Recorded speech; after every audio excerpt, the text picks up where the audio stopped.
All right, today we're going to talk to one of our newest viewers and also a person who's been on the Jest My Stupid Opinion channel, who's a friend of ours. Please welcome Arjun Sinha from India. What part of India are you from, Arjun? I'm from Kolkata, the eastern part of India. Mm-hmm. So that's in Bengal, right? Yeah, West Bengal. Right. Heart of communism.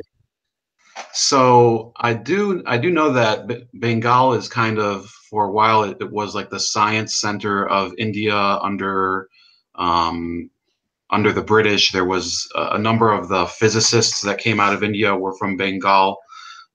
Could you tell us a little about what life is like there, like exactly like your background and how you started to follow, U.S. and Canadian politics? My background is basically I was actually studying to be an architect. This is like 10 years back.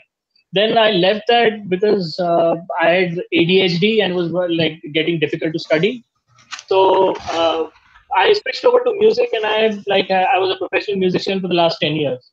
So I'm like right now I've suddenly found myself like about a couple of years back switching over to politics, and that because of the changing political situations in India and like all the elections and all that happening here, and I got interested in Indian politics followed by geopolitics, and then the Trump election happened, and I started getting into US politics, and that and accompanying that Canadian politics, and that sort of got me going on politics.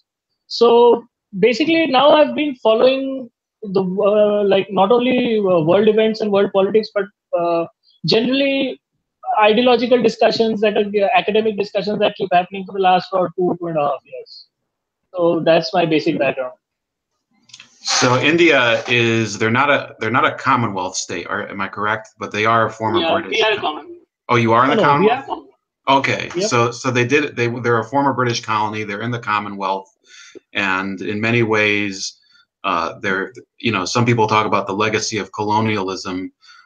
Would you say that Indians still view the British culture and education as a positive influence, or do they see it as having had a negative net effect on their country? See, Indians we think in a very different manner from actually what is portrayed from in academic circles and on news media across the world, because we have a very different outlook as far as our worldview, our philosophical insights, our history goes. We have a very different. We think about time in a very different way. Because we're an old civilization, and we think of time in a very different way. We think that okay, these 1,000-2,000 years have been bad. This will pass. It's more like that. It's not. We don't get stuck in that victim mode, because for the last 2,200 years, Hinduism has been in a life and death struggle to sort of survive for the last 2,200 years. Because first what happened was in 200 BC, Ashoka, one of the great emperors of our country, he converted to Buddhism, and he controlled most of the subcontinent region. It was part of his empire. So what ended up happening was 80% of the country's population converted to Buddhism within 500 years. So then the saints, then the enlightened masters, the spiritual masters, they brought back Hinduism. They revived. There was a Hindu revival, which was immediately followed by nearly 1,400 years of slavery. There was like 1,100 years of Islamic slavery and 300 years under the British. But if you talk to Indians today, you will get the idea like as if that never happened. Not in the sense that we suppress it or we reject it or we are angry and we don't deal with it. It's not like that. We say that okay, that was in the past. It's gone. That time has passed. Now we move forward. Because Indians have never been sort of like thrown to that victim mentality. That's why identity politics has not succeeded in this country. Yeah, that's very interesting because there's a number of countries where I understand that British influence is regarded as a positive, but obviously, like you said, there is an underlying culture in India attached to the Hindu religion. In fact, the name India, I believe, in the Hindi language is Hind, and the word Hindu comes from that name. And it's kind of like it's a circular definition. Which one is the defining No, word, right? actually, that's not actually correct. Hindu comes from Hapta Hindu, which is sort of a colloquialization of Sapta Sindhu, land of the seven rivers. That was one of the names of uh, India in the past. So, but actually, even that is not the name. The ancient name of this country is Bharat, which means land of the cherished ones. So we are basically God's cherished people. That's the national identity. That's the philosophical sort of backing to our national identity. That we are God's cherished people.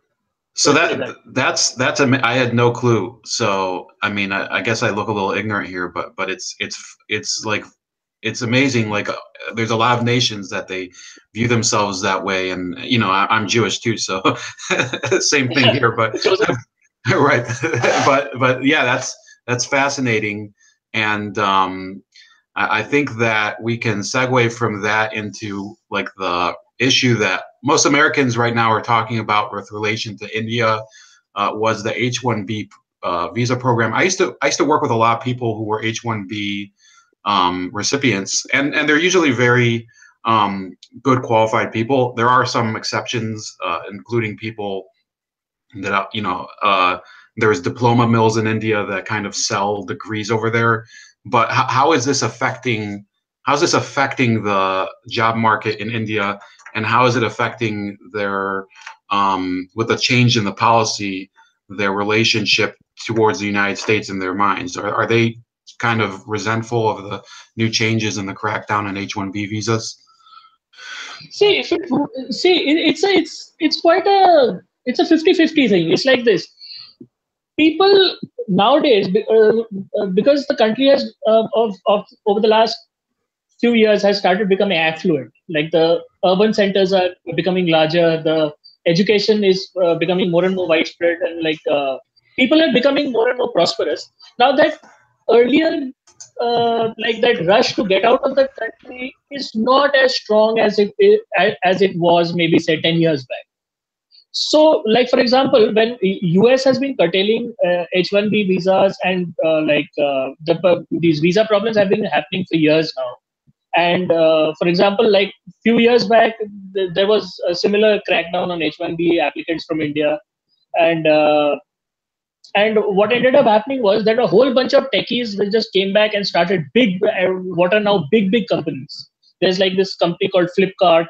There's this one company called Paytm, and our national identity card program, the Aadhaar program, that was held by private techies, private citizens who were techies and all that, or US attorneys and all that. So, like the thing about this H-1B thing is like people have started looking at it in a different way. Like, see, if it doesn't work out in US, we'll come back and do something here because the startup culture is like really taking off here. So it's a mixed thing. Like, yeah, it does affect a lot of people who are currently there. It affects their lives. They've like worked hard, paid a lot of money, like to get there, and it affects their livelihood. But in my reading of this is like the outlook is much brighter as far as India is concerned. On the other hand, US also benefits from this in a certain way, like considering the job market. It's less competition for US citizens who are engineers and techies and all that. So job market might become easier for them, and I think that is the basic aim for the US government doing this. Yeah. Yeah, I think that there's a real issue in the United States because of the influx of engineers, not just from India, but from Iran and from Pakistan, China as well. And I think, yes, I agree with you in that respect. What I would say is that just limiting H-1B visas is not the answer. The answer is that American children who go to university do need to look at high-tech careers more seriously, and there has to be better preparation during grade school. And one observation that I did make was that a lot of Indian students that end up coming here for, especially for their master's degree, did not get a true. Um, hold on, the phone's going off. Sorry, that was my aunt. I'll have to call her back. So there's a lot of fake universities over there in India that they'll give somebody a bachelor's degree, and then they come here, and some of these are accredited, but they still sell. Let me see here. They sell to some of their students just fake degrees, and it ends up clogging the market here in the U.S. So do you have experience with people who have done this in your country? Do you think it's been harming the reputation of Indian engineers overseas, or do you think that this is kind of a small minority that doesn't really reflect the true nature of Indian education? See, if it did harm the reputation of Indian engineers, the fact would be that the companies won't be hiring them, and Silicon Valley won't be full of Indians. So, there's something to be said about that in that sense. But the fact is that no, not on the whole. But this fake degree thing, like there is this huge case that's happening in India called the Vyapam scam. Now, the Vyapam scam was like they were handing out the examiners, invigilators, medical the medical council workers and all that. They were colluding to give fake degrees to doctors. So, like to give to medical students, and like with payment. So, and when the current government started investigating it, like witnesses started disappearing, getting killed, meeting, having unfortunate accidents and the kind. Yep, yep. And right now, in fact, accused thing is actually over 1,500 people are currently accused and in custody. So, like, yeah. So this is actually a little outdated. It says 592. So you're saying Yeah. it's spreading? Yeah, it's pretty.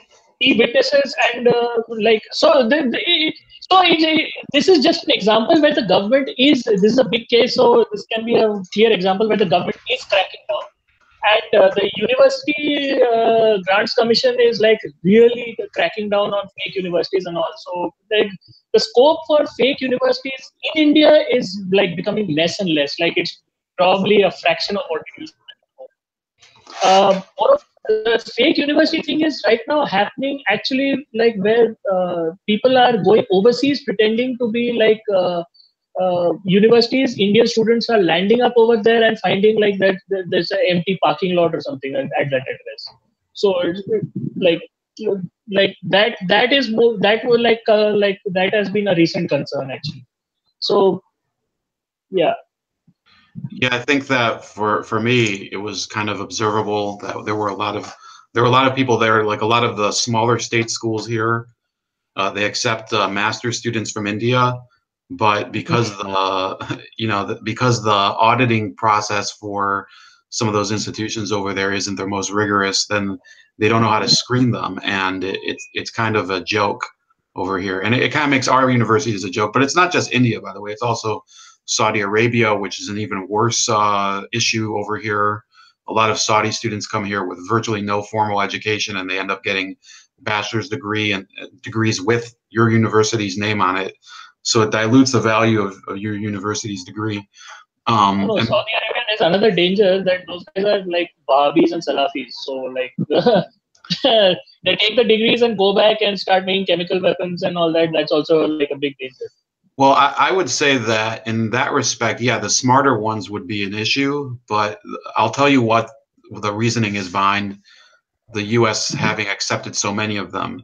The Saudi government decided, probably decades ago, that in order to have their youth, kind of sow their wild oats and get like acclimated, get all of their frustration out of their system, they'll pay for their education, a 4-year education overseas, and then they bring them back to Saudi Arabia and they set them up with like a fake job too. So I know people who are Lebanese, and they tell me that the Lebanese traditionally are very good students, very very good educational foundation for the overseas Lebanese especially. So they'll get their degree, and then they'll get a job in Saudi Arabia where they basically are doing the work in a department of like 8 Saudis who don't do much. And Yeah, yeah, there will be like an American supervisor or supervisor from a different country. Like, it's just that Saudi Arabia has a lot of people, and I'm not trying to say that there's nobody there who's intelligent enough to learn engineering. I've known a couple who are, but they have a lot of people with basically fake educations. yeah. Here we have an interesting perspective on like the Middle East, like as far as their sort of talent for education goes.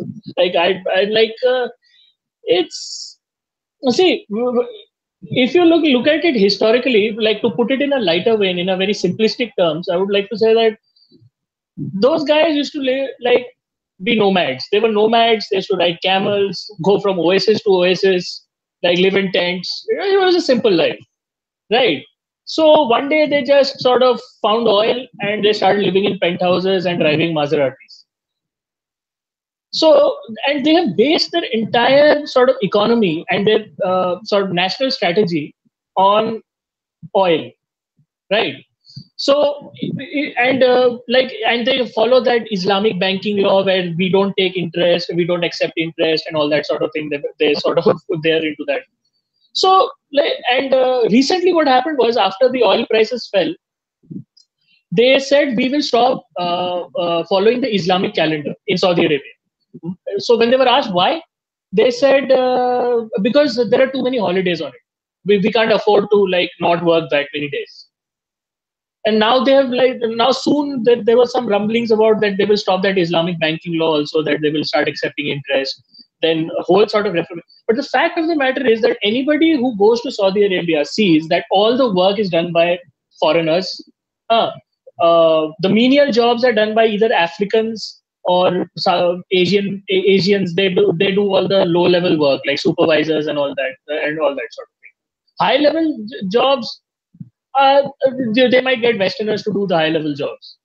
And but if you see, the Saudi guys will just like hire these people, say do my work and be done with it. So there is not much imagination, thought, like creativity going into it from the Saudi perspective. Like right, they're basically outsourcing their countries for like functions to outside people, just like Qatar does it. So as far as like engineers and all these guys go, like if you really look into it, there'll be like then all these engineers and other intellectual professions will also be outsourced. So and like the new technology conference which was done by the new Saudi prince, where he said that we want to take Saudi Arabia into the digital age. The entire conference was sort of organized by Westerners, French people. Most of the invitees were either Indians or from like the Western countries, like tech giants and all. They called these guys. Their army is being trained by Indians. The army is being trained by the Indian army. The Saudi army is trained by the Indian army. Indian officers go and train the Saudi people. So most of their things is being outsourced because they haven't invested in skill development or anything. So to say that Saudis like come to America, they try and study. So I would be very skeptical of that in that regard. Yeah. Yeah, I would say that one thing that stood out to me was I knew a lot of people from the Philippines who worked in Saudi Arabia as caregivers, especially women, and they said it was a awful experience. Um, let's shift. I guess we did discuss a couple of topics before we went on air. How about what was the next one? The Naxals, okay, Naxalite rebels.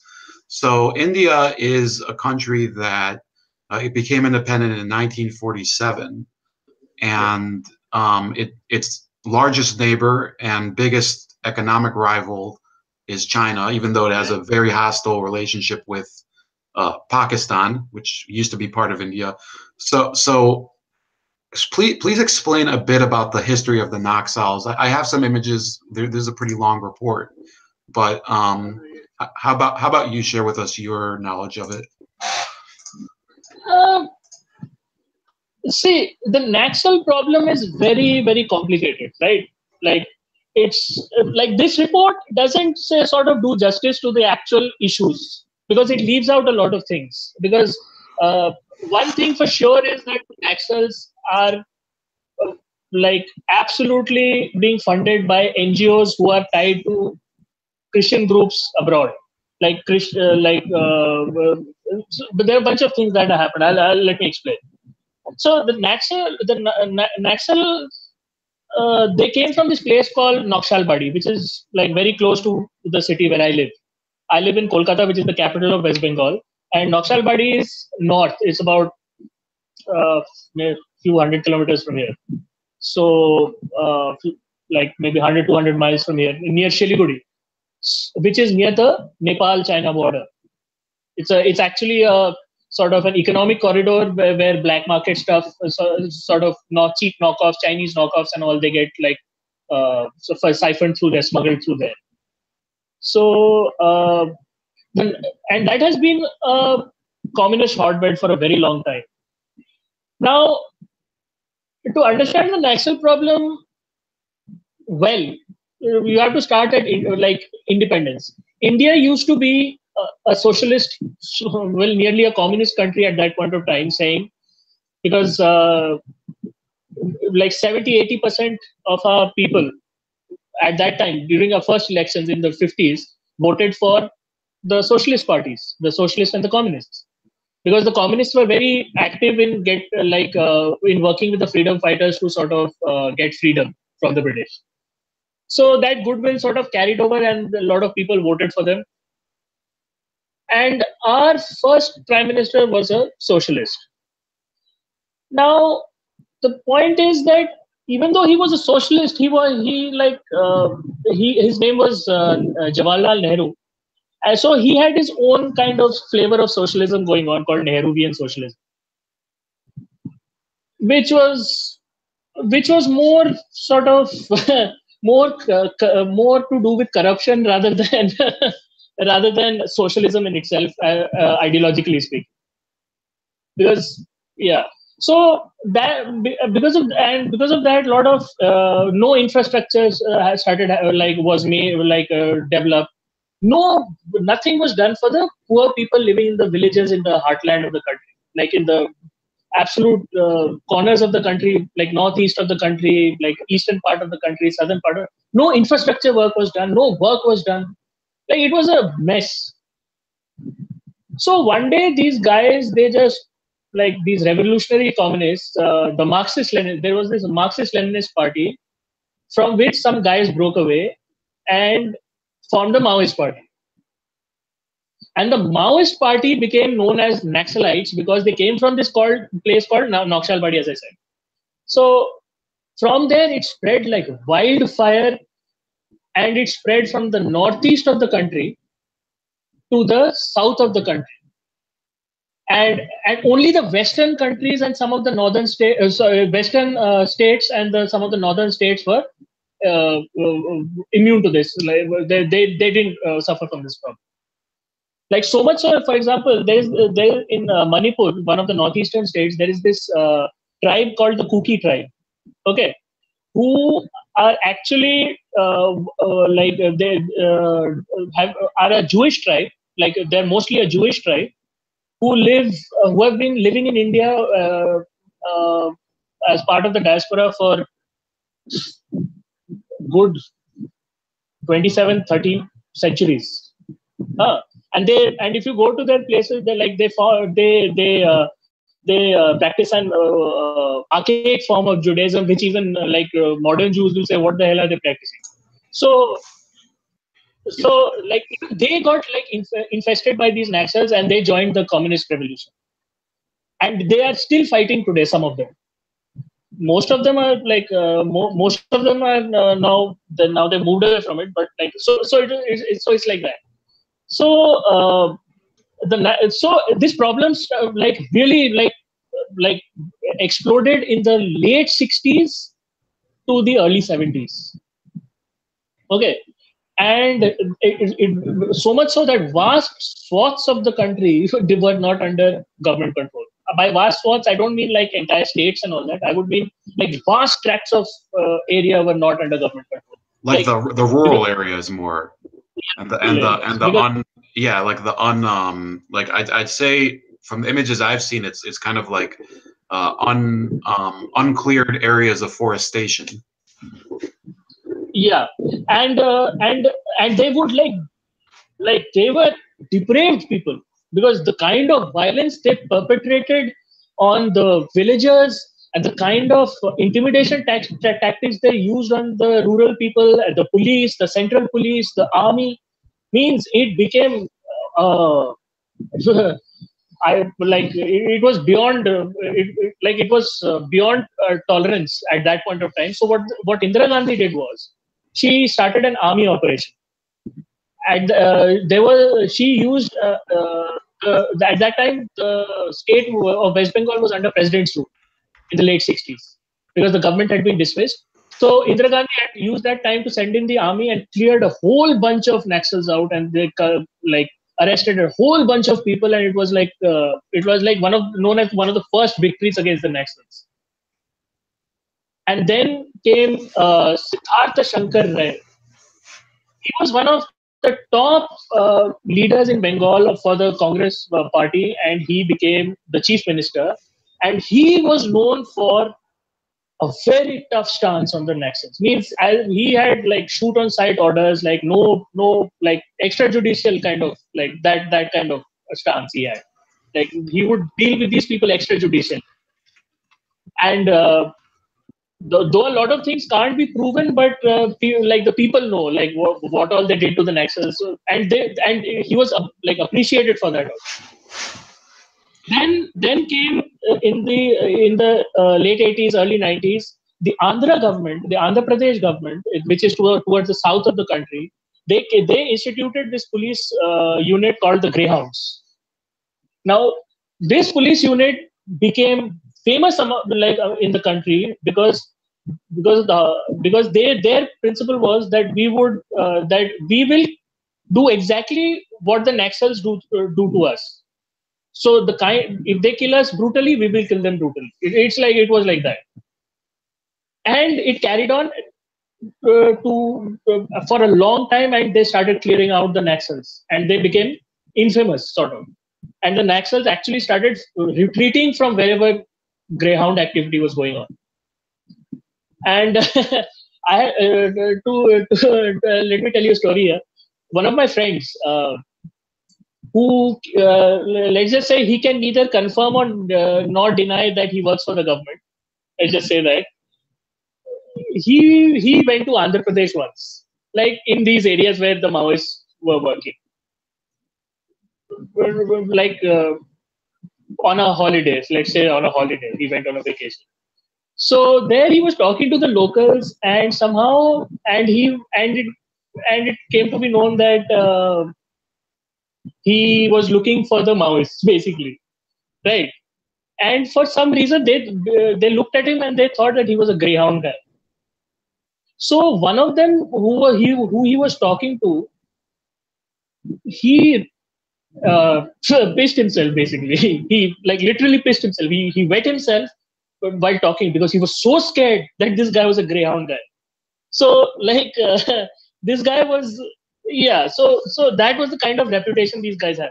So now coming into the 2000s, the Congress government, 10 years of the Congress government, UPA 1 and the UPA 2, they tried to fight the Naxals. Means that was the time when the Naxals really started getting cleared out. But it was seen that they were in cahoots with the NGOs, the non-governmental organizations, and some of them Christian NGOs, like who were doing evangelical work here. Evangelical Christian NGOs was funding the Naxals.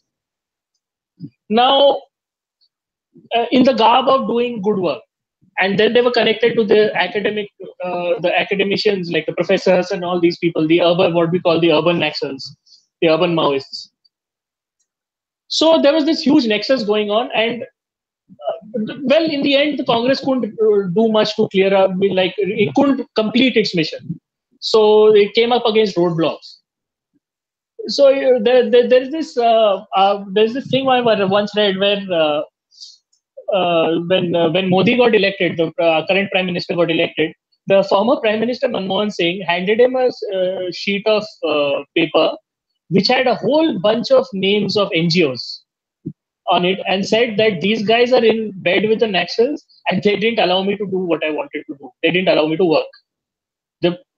And in that there was Greenpeace, there was Ford Foundation, there was Amnesty International, a whole bunch of names on it. Oh my God! Ford Foundation also funds Black Lives Matter here, by the way. But keep going. No. Ford Foundation is known for government toppling. It's a well-known front for the CIA. At least in this part of the world, it's a front for the CIA.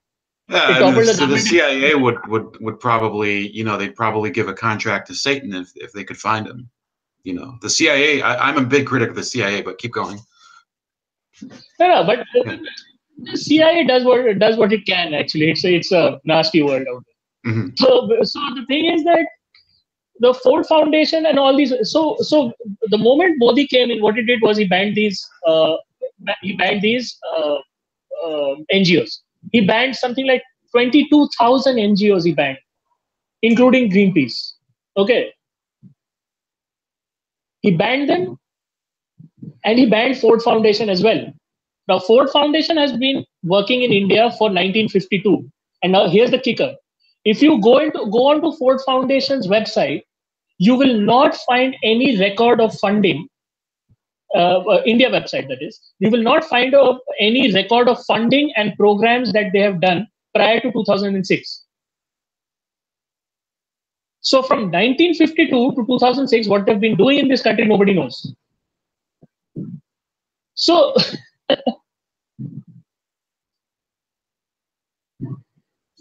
hold on, sorry. In 1952, at the invitation of India's government, the foundation established an office in India, our first outside the United States. We have maintained a steady presence in the region for over 60 years, working with partners ranging from government to academia to civil society. Our branch office in New Delhi supports a number of strategic regional interventions. That's an interesting word, including efforts in Nepal and Sri Lanka. I mean, this is kind of scary if what you're saying is correct. But I'm knowing the Ford Foundation, I think it's very possible. For our first 20 years in India, the foundation worked closely with the country's newly independent government, providing both financial and technical support to help frame and implement India's development agenda and to build key institutions in education, governance, and research, such as the Indian Institutes of Technology. As India's institutions developed, the foundation expanded its reach to encompass a wider range of partners, among them communities and leaders working to find solutions to persistent poverty and injustice. Over the past 6 decades, so this is a very vague. If you the last paragraph too, it's very, very vague, and I think I see what you mean, and I know in India there's an issue of transparency financially, but keep going if you have more to say about this, because So what happened was, when the government came in and they said, provide your financial details from the time you have been working here or you face a ban. Ford Foundation said no. Ford Foundation just kept resisting till the government said, okay, fine, you're banned, and they sealed all Ford Foundation properties. The income tax and the enforcement directorate and all these guys, the CBI, they went and sealed these properties. So then Ford Foundation was in a fix. So what ended up happening was that Ford Foundation then started approaching the government, and the government would meet them. They would there's a story where Ford Foundation, the senior Ford Foundation people would fly over from US, and day after day, month after month, kept sitting outside the Home Minister's office, and the Home Minister didn't give them an appointment to meet them. So what happened was these Ford Foundation people, they approached Obama. Obama, they told Obama, please, please help us. And Obama said, fine, I'll try. So the first time Obama told Modi, Modi said no. Then Obama, then after a while, he again requested him. By this time, months and months have passed. Probably maybe a year has passed. I'm not sure exactly. So Obama called Modi again, and Modi said, fine, I'll allow Ford Foundation to work, but all their transactions, all their funding, foreign contributions, all their sort of programs, a list of their programs, who they're giving that money to, why they're giving it, etc., etc., etc. Oh, okay. You're going to the wire. That's the yeah. This is not a good source for if you want information. Okay, let me see if I can find. Wire is a far left sort of thing. Is that the Wire? Yeah, that's the Wire India. Yeah. I have Business Standard. I have Live Mint.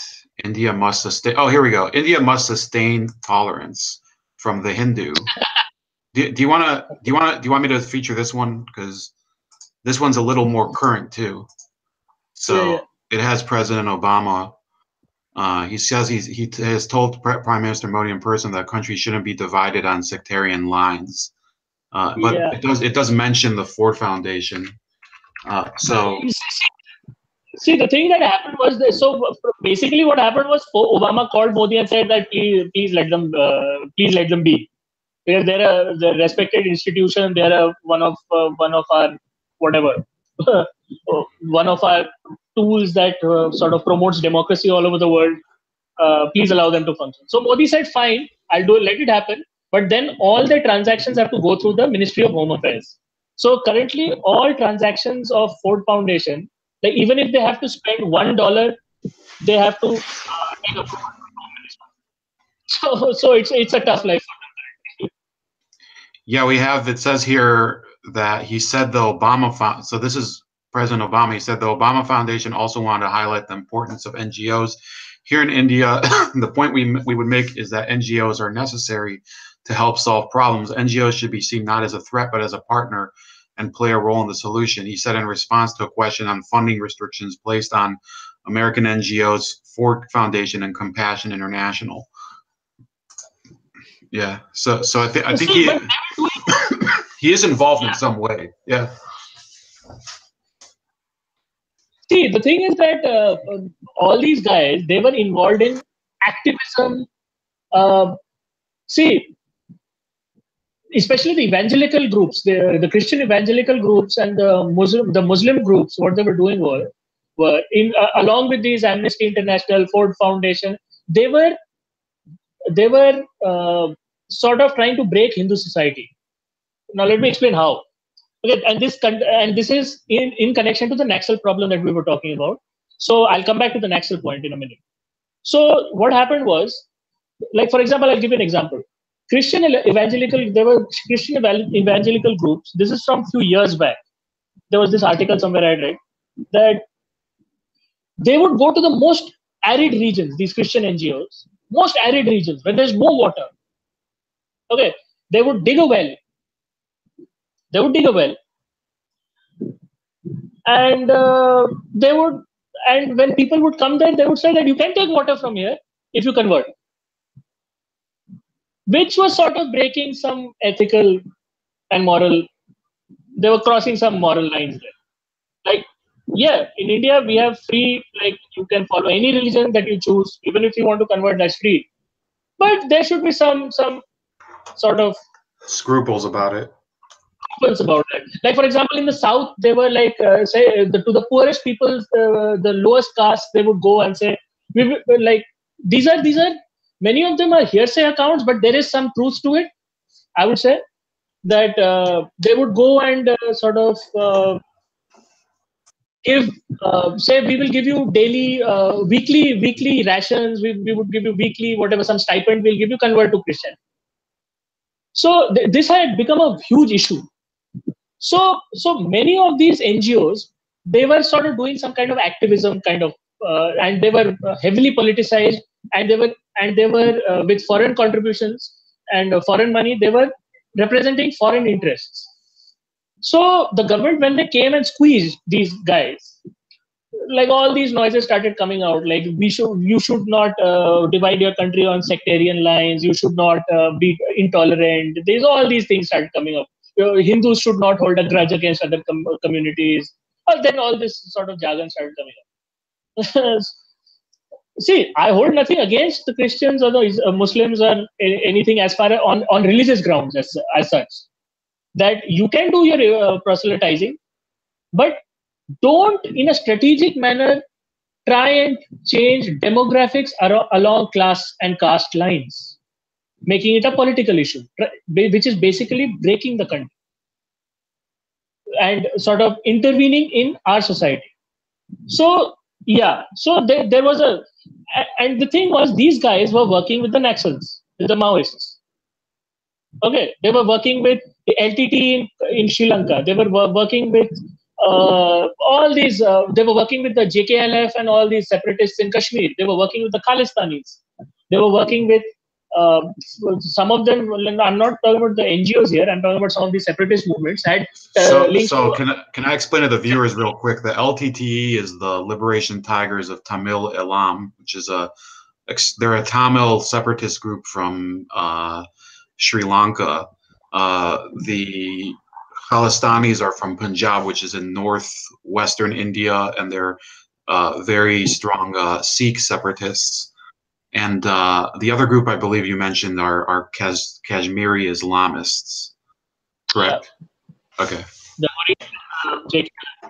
Jammu Kashmir Liberation Front. So essentially, you're saying that India, which is a multi-ethnic, multi-religious state, is dealing with a foreign intervention by a lot of NGOs, possibly. I mean, foreign governments maybe as well. You haven't really mentioned that, but we're basically seeing a lot of them either paying in order to get access through these groups or openly supporting them.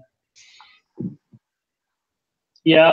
So So and they were like see, there was this thing that was being discussed in our media once, that what is happening now. China in the north was trying to make a red corridor through the center of the country from north to south, which was the Naxalite movement basically. And Pakistan was trying to make a green corridor of an Islamic belt from west to east, from between Pakistan and Bangladesh, which was trying to divide the country like that. So in those terms, yeah, this was a serious problem. I would say because now means they are getting hammered like every day. This demonetization happened, the GST happened, the demonetization really destroyed them. Demonetization and linking of the national identity to the bank accounts and the phone numbers, that destroyed the Naxal movement and a lot of these Islamic groups, because their funding got stopped with demonetization. The fake currency that was being pumped into this country through what is called hawala routes, like money. What do you call it? Hawala. How do you translate that? Whatever. Money. Those money guys. Like. The money exchanging. They're like parallel banking system. Money. Yeah, underground money. Yeah, parallel banking system. So the money laundering and all that through, and now you hear like every second day either Maoists are attacking some police like troop and getting killed, or 30 Maoists surrendered. Like a few days back, I was reading 30 Maoists surrendered. there was an entire cache of something like $100 million worth of cash, which was sort of recovered because after the day after demonetization, and it was a Maoist recovered from a Maoist cell. So their money overnight became worthless. So with these sort of initiatives, what has happened is their existence has become tough. Maoism the Naxal movement has almost sort of now it's on its last legs, as is the Kashmir issue. Kashmir issue means those guys. Hurriyat is like an equivalent of say Hamas or Hezbollah. Like one arm is political, one arm is terrorism. So it's like that. So can I ask you a couple questions about the Kashmir issue and Islam in India? Let's not go too far into it, but would you say that is there any hope or not? I wouldn't say hope, but is there any belief in Kashmir to become just an independent country that would be independent of both India and Pakistan anymore, or is it more like they're a puppet group of Pakistan? See, the thing about Kashmir is you have to look at the accession issue first of all. That what is the legality of the issue? That what is the legal position of India? What is the legal position of Pakistan? What is the legal position of Kashmir, the state of Jammu and Kashmir?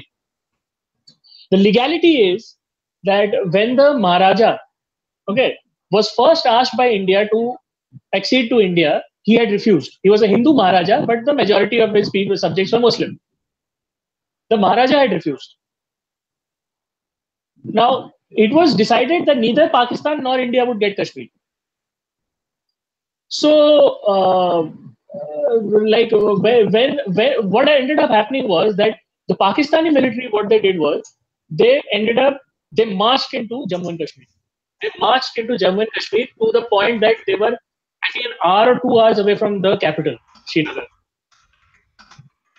What the Maharaja did was he ran to the Indian capital. He ran to Delhi. He flew over, he took a flight and he flew to Delhi, and he met with the then I think Home Minister.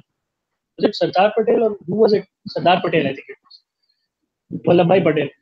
And he said that please help us.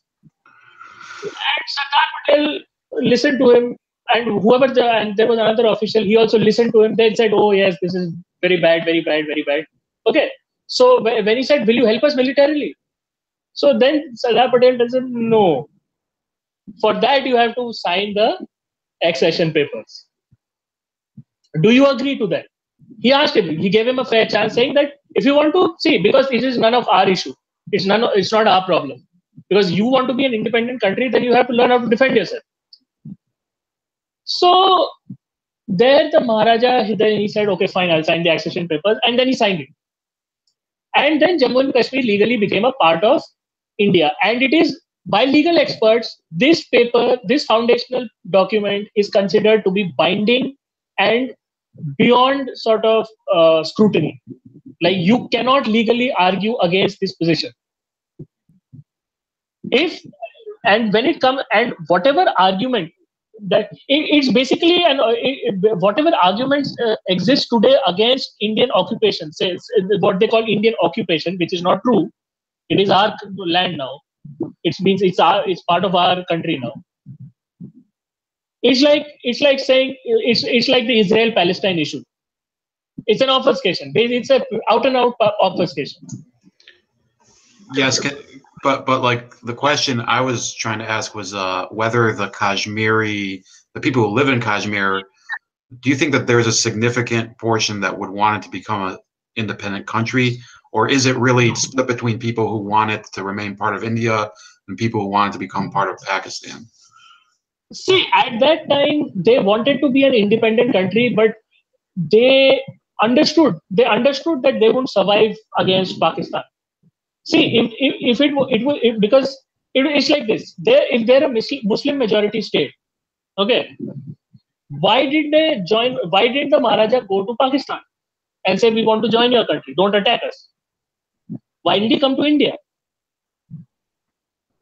Obviously, he thought that it would be better for his people to join India, because India was a secular country. At that point of time, it was a secular country. It was not a religious. It did not have any religious sympathies. constitutionally guaranteed rights. It had for minorities, for other groups, for human rights, minorities. Pakistan, on the other hand, it was controlled by the army, even at that early stage. So they understood this fact that if we join Pakistan, it's over, it's game over. It means there will be no more Kashmir. So I'm saying, what happened? I'm saying in modern times, though, is the Kashmir. In the modern times, yeah, coming to that. So in the modern time, what happened was there Pakistan started with through its intelligence agency, started like funding these guys, the JKLF, the Hurriyat, and all these guys. They started funding these guys, saying that you become a political movement. JKLF was a terrorist organization, a banned terrorist organization. Like Hamas, they one day just got up and said, "We will become a political organization. We will become a political party," and they became a political party. The Hurriyat Conference, most of their senior and second-rang leaders were active terrorists, convicted terrorists at one point. Okay, with with kills to their name, with deaths in their name. They spent time in jail. They've been convicted, and now they're masquerading as political leaders. So the people, what they started doing was they started feeding the people this lie, saying that the people, the India is illegally occupying us. Okay, and today they say the army is oppressing us. Why is the army there? The army is there because people like JKLF existed. There is terrorism happening. If the army is not there, Pakistan will walk into Jammu and Kashmir. But they are spinning it by saying that, oh, no, the Jammu and Kashmir. And the actual point is, the people who really want a separate Kashmir are basically maybe 5% of the population of Jammu and Kashmir. Yeah, I think what you're talking about not only is, I mean, Hamas is a interesting parallel. I think in Ireland too, the IRA and Sinn Féin, it's kind of the same idea, and it's a weird template because it did bring a peace treaty to Northern Ireland, but at the same time, you are making a deal with people who they go from being open terrorists to being basically organized crime leaders because it's hard to give up that influence that you have from the force of a gun, and I think it is really difficult for people to judge either from here in the United States. People have a hard time judging either country because here people don't think emotionally whether India or Pakistan is justified in their actions. I know some people from Pakistan. I know probably more people from India and I'd say Bangladesh than I do from Pakistan. But when Bangladesh wanted to leave Pakistan, nobody in Pakistan thought that they had the legitimate right as Bengali people to leave, and India did. So it's kind of like it is a geopolitical rivalry. It's a one-sided rivalry. We have never bothered about Pakistan. Okay, India is a large country. We've got a large population, large economy. We've got world ambitions. We don't want to get this is like a squabble with your neighbor kind of thing. Like it's a minor squabble, which they have hyped up from their side. They are saying, "Oh, we are fighting a war of righteousness." I said, "Okay, you are welcome to that view. We are not interested." So, and as far as Pakistan is concerned, the actual Pakistan is Bangladesh. What is Pakistan is actually Bangladesh. They had the larger share of population. They had the bigger economy. They were the wealthier, more prosperous ones when at the time of independence. And when after independence, after partition, they started to be ruled by the Punjabi minority from Pakistan, the Punjabi Muslims from Pakistan. And then after that, like over the next 24 years, we all understand what all happened in Bangladesh during independence. So yeah. Yes. So also briefly on Islamic, I'd say jihadism in India. There is this group that I've read a bit about them in the past called the Students Islamic Movement of India. Yeah. So they still are active in your country, but they have been, even though they could call themselves a student movement, they're actually an open terrorist recruitment group that has committed terror acts against. Well, I believe it is groups like they commit. Is it mostly against Hindu Indians, or is it most just general terrorism? Could you give a little insight on that briefly? Simi worked out of university campuses, right? Like the Muslim Students Association in the US and Canada, right? Who are connected to Muslim Brotherhood. They've never denied it. In fact, they have on occasion they've tooted their own horn about their connections to the Muslim Brotherhood. And we can even you must be knowing David Horowitz, right?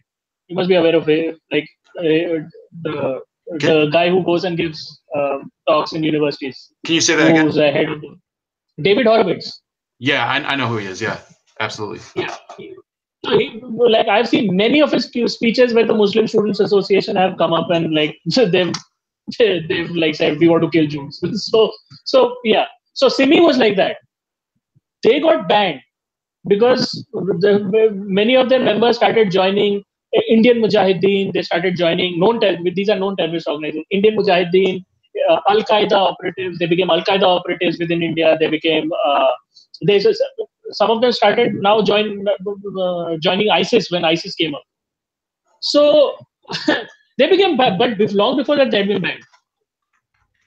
And interestingly, the head of Simi, was not a student. The head, they were not students. They were old guys in their 40s. Okay, so that was a weird thing about Simi. And if you've heard of the JNU, the JNU university where the students were arrested by the police, if you've heard of that, one of the guys arrested for anti-national activities there was a guy called Umar Khalid. Okay, he calls himself a communist. Now, Umar Khalid is an interesting character because his dad was the head of Simi. Is the former head of Simi.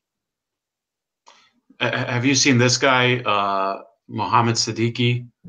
He's a former Simi leader, and he now teaches at Western Illinois University. So, it's coming over here. Yeah, it says it. I mean, according to some of the profiles, he was the founder of Simi, and now he's a tenured professor at Western Illinois University. Him along with this Umar Khalid's father. Umar Khalid's. Yeah. Yeah. So these guys, the extreme left and the jihadis, they have a very, very deep bond. They have a bromance going, which is like, which is dangerous. Yeah, I would say so. It's and when you talk about the parallel with Hamas, the thing is that when those groups, their people flee from the country where they originated, they tend to portray themselves as political dissidents. But in reality, when you're funding bombings in India, and I think India has a worse terrorism problem than people think. I know somebody. What? We have been suffering. See, we have been suffering from this terrorism for the last 70 years. We have been at the forefront of shouting about it from the rooftops, trying to tell the rest of the world that there is a thing called terrorism. Nobody believed us till George Bush started his war on terror. Nobody believed. Till the World Trade Center thing happened, nobody was listening to India. Every time we would tell people that there is a terrorism problem happening, they would say, "Oh no, this is a local law and order problem." Well, yeah, but even if it is that, it's still not. I mean, look, I'm not going to, just like I do give fair criticism, I hope, to the Israelis when I think they're doing something I disagree with. I'm not saying that India is justified in doing, like, I would prefer more countries be like the United States. Being that as it may, India is nowhere near to being the same type of country as the U.S. It's geographically there's different ethnic groups, there's a completely different culture there. So when people say, oh, it's really separatist organizations and India shouldn't complain because they're occupying Kashmir and they're occupying Tamil Nadu, Well, okay, but that's the nation of India that always was. And now that people are saying, well, you guys are occupying these areas, well, India was born a federation in modern times, and it's to expect a country like that to suddenly turn into basically this peace-loving Unitarian country where everybody gets along. It's very utopian in my mind. I actually even though Nehru, I do know a little about some of the flaws of his leadership. It's kind of an accomplishment that he was able to make India as democratic as it is, because he didn't. He was not responsible for any of that stuff. So can we get into Nehru and his daughter Indira Gandhi now? So coming to Nehru, the fact was that he gets a lot of credit for stuff. Okay. Him and Gandhi both. Gandhi, for Hindus, for those who know history, Gandhi and Nehru are not responsible for the freedom of India, right? Not entirely. Gandhi had his non-violent struggle that had its role, but the fact was, India actually got its freedom from the struggles of a person called Subhash Chandra Bose. He got the British Indian soldiers of the British Army and the Indian sailors of the British Navy to revolt. There was a mutiny. He got them to mutiny. That's why the British started to pack up, because they were outnumbered 10-1. That is verifiable history. Now, as far as unification of the country, such a diverse, where 20,000 dialects, more than 4,000 languages spoken, every kind of ethnic whether it be by skin color, whether it be by body features, every kind of ethnic variation you can find in this country, every kind of geographic variation you can find in this country. When the British left, it was a collection of 600 princely states. It was not the Union of India. At that time, the Home Minister, he was the Home Minister. I think he was the Home Minister. Vallabhbhai Patel, or otherwise known as Sardar Patel, he undertook a massive operation a massive campaign where he unified the country. He got the 600 different kingdoms to agree to form one country. Now, when you read about it, it's a mammoth task that he undertook, and it boggles the mind. It was a kind of a superhuman effort that he made to unify the country. The constitution was written by a very erudite man called B.R. Ambedkar. B.R. Ambedkar wrote the constitution. Now, and the fact of the matter is, B.R. Ambedkar was a very educated man. He had studied law from, I think, Harvard or something. He had studied, and he was from like humble beginnings. Like he was from a low caste. He made a lot of effort. He went out, studied, then came back and wrote the Constitution of India. It's a massive accomplishment for him. And the fact of the matter is, Nehru is called Pandit Ji. Pandit Ji is a respectful title given to erudite people, who are very erudite, who have a lot of knowledge. Scholars were called Pandit. It's also a Hindu term, but the fact of the matter is, he's called Pandit Ji, whereas Ambedkar was called Bhimrao, which many academics, scholars, and politicians have debated on this, that Nehru got too much of the limelight, whereas actual people who did the work didn't get any of the recognition, and were over a period of time they were marginalized also. So Nehru was an atheist. Okay, his father was, I don't know much about his father, but the fact of his father was an eminent lawyer. Ancestors in his family were Muslims who had converted back to Hinduism. Okay, and And there is a very weird history in the Nehru family. They are not very connected to the culture of the country. It was a well-known fact. And Nehru was a socialist. He was a Marxist Leninist kind of guy. Okay, and he had his own like version of socialism going on. It's called Nehruvian socialism. So the fact of the matter is Nehru was that kind of a guy who took all the credit, did none of the work. Okay, and he was a bad leader. Means he had made such like bad decisions, and one of the most contested sort of things is that why did Gandhi choose Nehru over Patel? Because Patel was like any day much more capable than Nehru, and he was widely respected, much more so than Nehru, because during the freedom movement, like he had made a lot of contribution. But Gandhi was very sort of, because Gandhi himself was a socialist, he was a leftist. He had this affinity towards Nehru,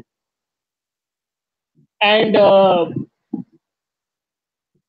he chose, and he at that time he had given the excuse that he's an atheist, and yeah, this is the guy.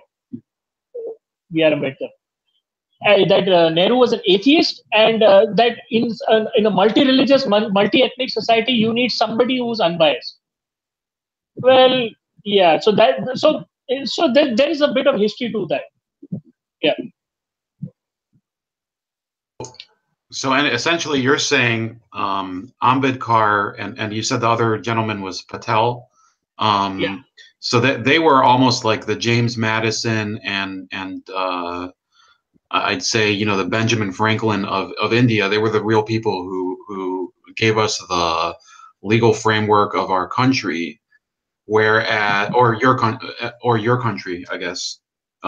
Yeah. And Nehru was kind of a George Washington, but without the military background.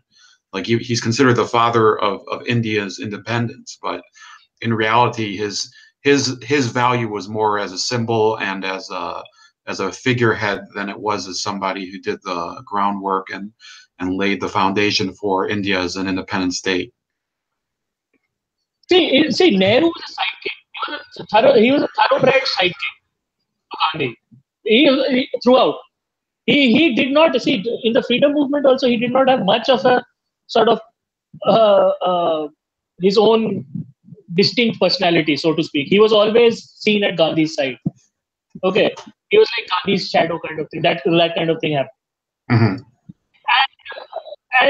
And that's what basically got him elected as prime minister. Like he was basically selected to be the president.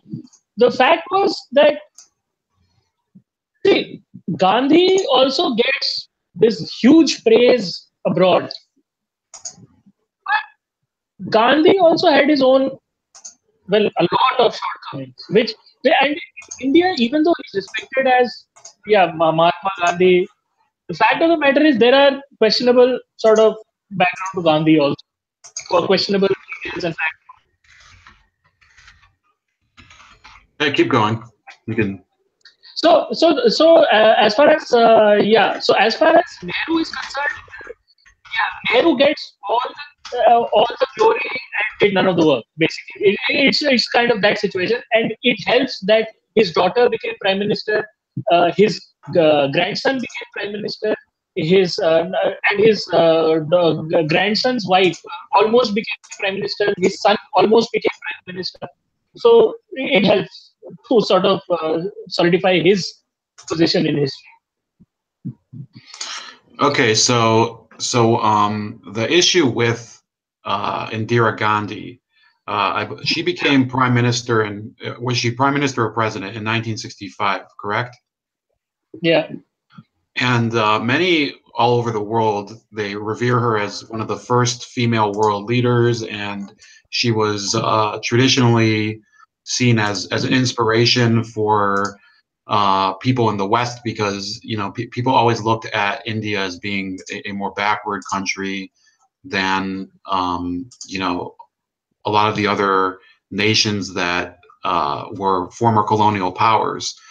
And she embarked on a similar socialist economic plan to what you were describing. But based on what you're saying about, was it her father, Nehru? Was it actually a shift to socialism, or was it kind of just a continuation of his policies? See, Indira Gandhi was not really an ideologue. I mean, at least not that I have ever come across. She was not much of an ideologue. Okay, she was more interested in vote bank politics, identity politics, that kind of thing, like playing one against the other. Like she was more of a. She was like if a power broker became a prime minister, that kind of thing. Like she had business interests, business connections. She had like foreign connections. Though she was a strong leader, she took strong decisions, strong steps. That is one thing that not a strong leader. And the fact is that she was a strong, very strong lady. She was like the Iron Lady. But the fact is, yeah, there are like elements of other things. Like there was this one program that she had instituted, which is, if you really think about it, like the ramifications are mind-boggling. She said, if there is a Hindu from a backward or a low caste, they will get some government subsidy, government subsidy. Okay, minorities will get government subsidies. Okay, any religious or ethnic minorities will get government subsidies. Tribals will get government subsidies. Low caste Hindus will get government subsidies. And but she added something to that, which is really like if you think about it, she said that if a Hindu, and she specifically mentioned Hindu in the policy. It is mentioned Hindu. If a Hindu converts to any other religion, low caste Hindu who is getting these subsidies converts to any other religion, will continue to get the subsidies that he used to get as a low caste Hindu, and will also get additional subsidies of the religious minority he or she converts to. Basically, financially incentivizing a drastic change in demographics amongst the lower masses, at least. So that she was involved in that kind of thing, which is which is terrifying if you really think about it.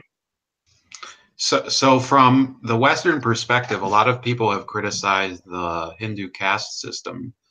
And you're saying that her method of rectifying social inequality was kind of a drastic and traumatic experience for the country, including because of the prioritizing of the Dalits and some of those other classes for a substantial period of time. Why do you think it was not successful, though? Because yes, it's a bold plan. Bold plans sometimes do succeed. Why do you think that India eventually? I mean, obviously she was killed by a bunch of bodyguards because of her Punjab policy, which was, we can talk a little about that, but I mean, why did that policy, in terms of the untouchables and the caste system, fail? See, caste system is a fallacy, okay, which has been promoted by the academia. There is no such thing as a caste system, actually. Actually, if you look into the scriptures of Hinduism, there is no such thing as caste system. There is no jati. There is no division of people along hereditary division of people along caste lines. Castes don't exist. The actual thing, if you read the scriptures, that exists is varna. Varna means description. Like the scriptures say that people in the spiritual masters of our ancient times said, when they were asked that what are the different kinds of people that exist. So they categorized people in 4 groups, saying these are the general overlying sort of descriptive qualities of people that exist in society, that are required to hold society and to propagate society and build a nation. Okay, there is no mention of castes and no mention of hereditary system. So what happened was that during the 2000 years or the dark ages, sort of, what happened was repeated invasions, repeated colonizations. The first thing that the Muslims did and then the British did was they went and destroyed the script. They tried to destroy the scriptures. Now, the fact of the matter is we have a tradition of living masters, where like living master is something like, say, Jesus Christ, right? The Christians had Jesus Christ 2,000 years ago, but the fact of the matter, in India, we get a Jesus Christ like person every 150 years. So the who come revive society and then propagate then propagate the correct version of faith again. If there is a corruption that creeps in. So that's what saved our country. Enlightened masters, the spiritual masters, saved our country. But what they could not stop was this ignorance and this division amongst the people that had already set in, saying that so and so caste, we are this community, we are that community, that had already set in. So that was picked up by the left in the early 1900s and the left academicians, and then they started something called post-colonial studies, followed by subaltern studies, followed by postmodernism, and the like. Where they picked up and said, no, Hinduism is a very violent religion. There are caste systems. There is this. There is discrimination, untouchability. Oh no. But that became sort of the justification for foreign and domestic sort of interventions and move towards the left and trying to divide the country.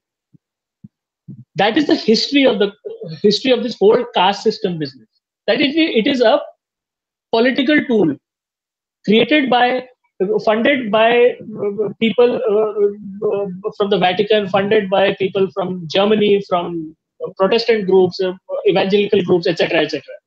Okay, and mostly the left, The left did the work. They were the but would you say that there is a problem, irrespective of the? Well, you're saying that there is a problem with caste discrimination in India in terms of marriages and hiring and things like that. No, not hiring. I wouldn't say it affects the job market so much. But the fact of the matter is, it's like the African American community in the US, right? They are not. Are they being discriminated against anymore? If you objectively look at it, are they being discriminated against? You mean in terms of the state?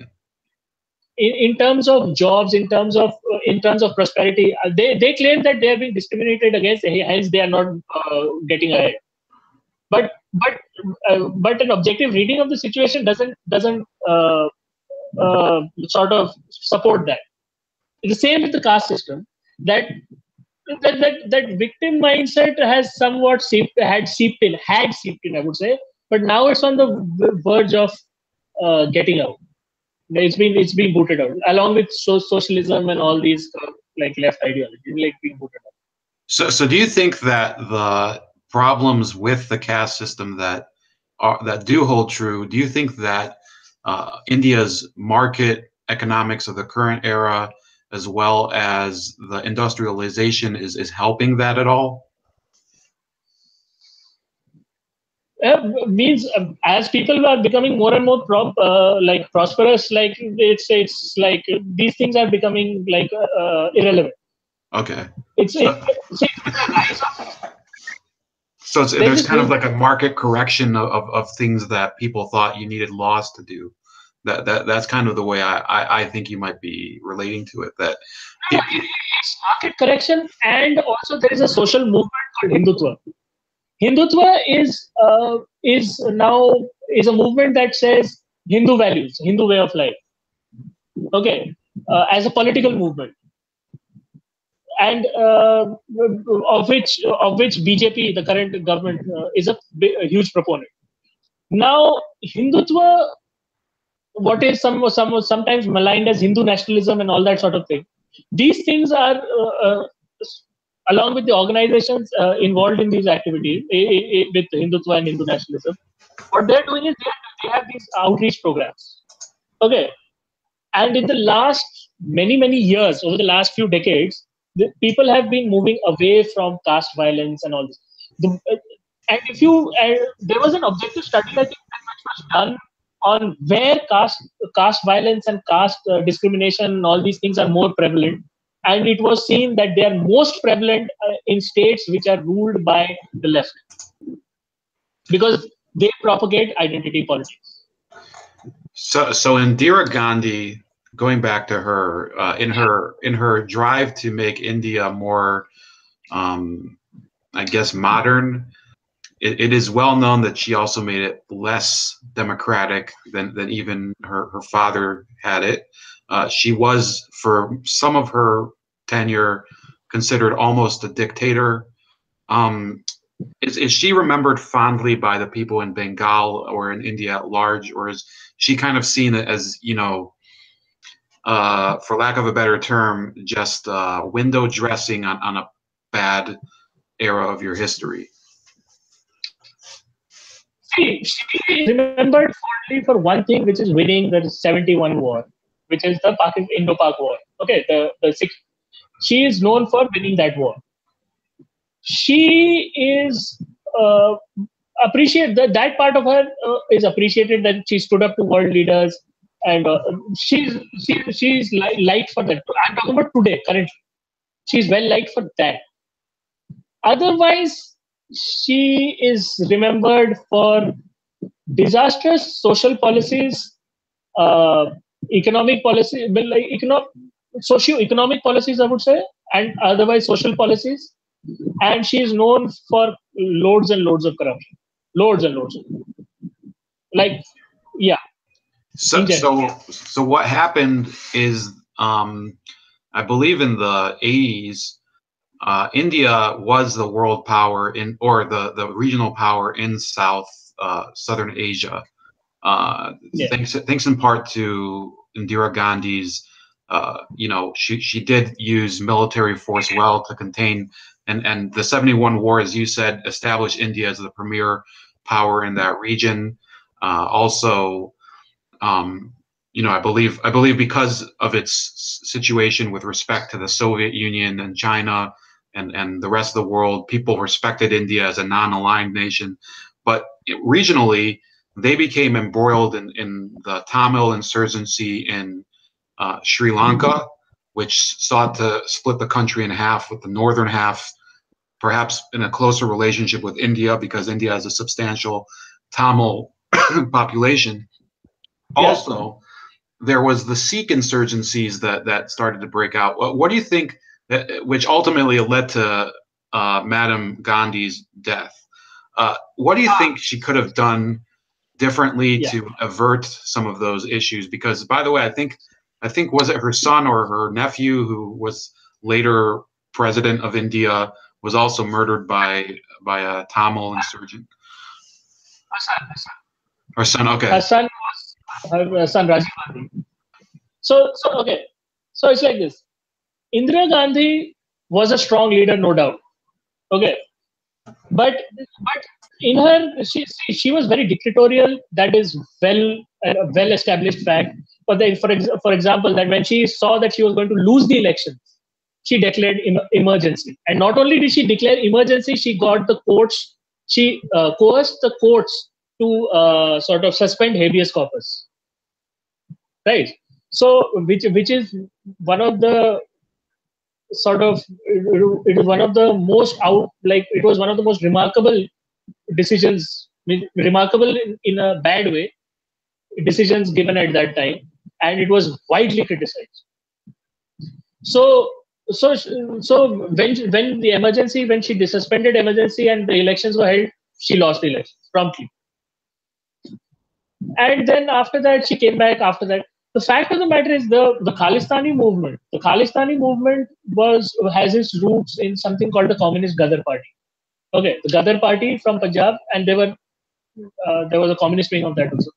So the communists and the Ghadar, so the Khalistani movement came out of that, and then started colluding with these guys. What do you call the Pakistanis and the Kashmiri separatists and the Maoists and all these people. They started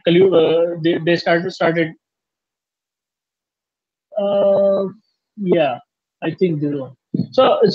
The Ghadar party started. They by the time Ghadar party had disbanded, the leftovers they started getting together and they started forming this Khalistani movement. Now Indira Gandhi at that time she saw that Khalistani movement was a popular movement, so she lent support to it. And then a guy called Jarnail Singh Bhindranwale came up. Okay, who was an out and out terrorist kind of guy. So, and she, with her support, he came up with her support. So when Bhindranwale sort of rebelled against her and the Khalistani movement went out of control, Indira Gandhi with Operation Blue Star had that guy assassinated. Well, they had him killed, which did not sit well with the Khalistani higher-ups. And then one of her Sikh bodyguards blew himself up along with her. So that was the thing. That was the chain of events that led to her death. As far as the Sri Lankan conflict is concerned, in which my uncle fought, we fought in that war. My entire family has all fought in these wars. So they're all in the army. My dad's in the army. My dad's elder brother, my mother's elder brother, both my granddads, they're all in the army. So they've all, from World War II to all the current conflicts, they've all fought these wars. So the thing is that after Jarnail Singh Bhindranwale and Indira Gandhi's assassination, what ended up happening was the 84 Sikh riots. Okay, which was directed by the government using ration cards and other forms of ID. They would find Sikhs and they would. Well, some 3,000-4,000 Sikhs died. That is considered to be a tragedy. But historically speaking, Indira Gandhi's son Rajiv Gandhi got it done, and it is generally known to be a Congress party move. And that was what ended the Khalistan. Today, Khalistan movement is has been restricted to a bunch of people holding up placards outside Indian embassies in UK, in London, in Washington, and in and some parts of Kashmir. When they see these Hurriyat guys, they're holding rallies. They go, the Khalistanis go and sit there. So they become just a bunch of posters. That's all. That's all that is left of the Khalistani. Would you say? Yeah. Would you say that Sikh Punjabi people? I know it's kind of interchangeable sometimes, but would you say that their place in India has become improved with the passage of time after Indira Gandhi's death and Operation Blue Star, which was against the Sikh Golden Temple where Bhindranwale was? Do you think that there's been an improvement in that, and that's one of the reasons that this is not as big of a problem? Yeah, Operation Blue Star caused some acrimony. It did cause some acrimony. In fact, more so than the riots. It was the Golden Temple thing. Now, the thing is that that people have moved on. It's like in general society, I don't think anybody holds a grudge. And current leaders across party lines, Sikh leaders I'm talking about, across party lines, whatever their political ideology may be, they all condemn Khalistani terror. They do. They don't like it. The Sikhs don't like it. Like, because it's like one of those racial superiority things. That it's like Khalistan means the country of the pure. That's the translation, which is very similar to the Hitlerian thing, like the white supremacy kind of thing. So the Sikhs today condemn it. Khalistanis today, if they are thriving anywhere, it is in Canada. We're getting to that. Under Trudeau, they're thriving there, and some of the gurdwaras in this place in US, in America, many of them, they are fronts for the Khalistanis.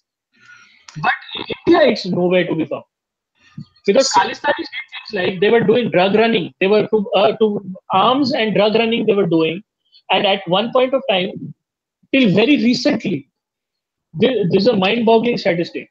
70% of Punjabi youth under the age of 30, between the ages of 18 and 30, something like that.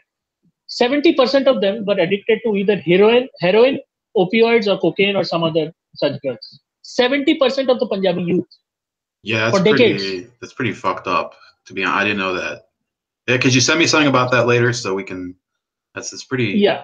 That's pretty messed up. Sure. I mean, I know that glue addiction was a big thing in some of those countries because it's pretty cheap, but I didn't know that something like, not that glue addiction is okay, but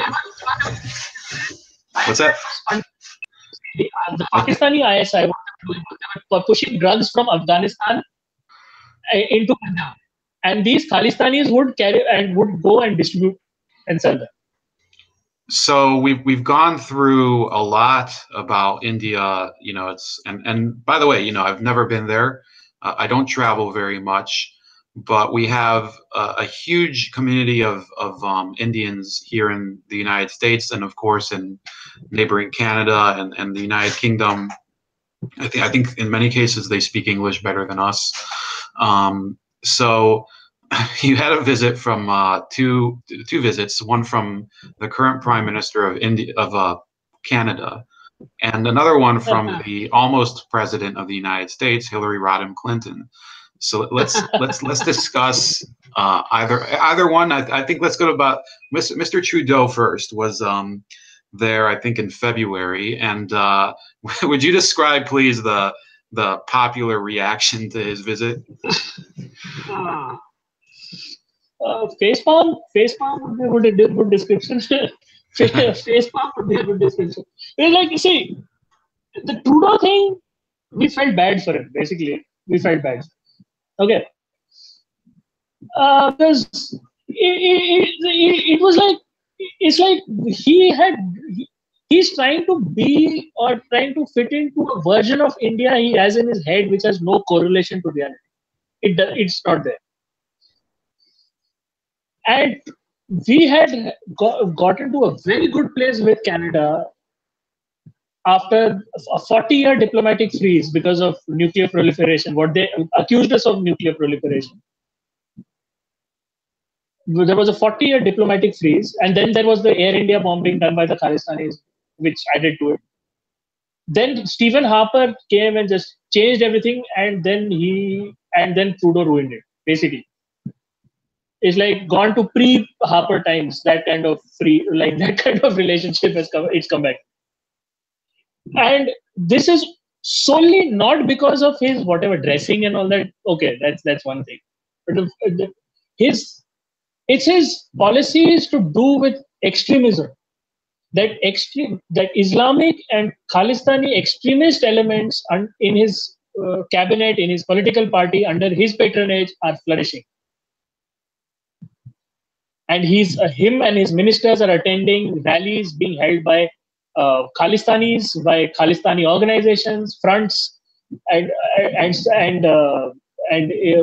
Islamic and his government's alleged financial ties to the like Pakistan intelligence community, like where they are pumping money into Canada to sort of buy favorable decisions towards from the Canadian government. That kind of thing is going on. So this has been a concern for the last 2 years, which Modi has been raising with Canada, and Trudeau has not listened.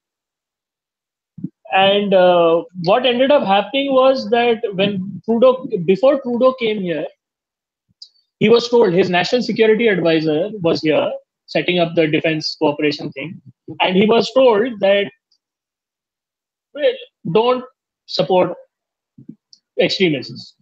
We have concerns regarding extremists in your elements in your country, where these groups are not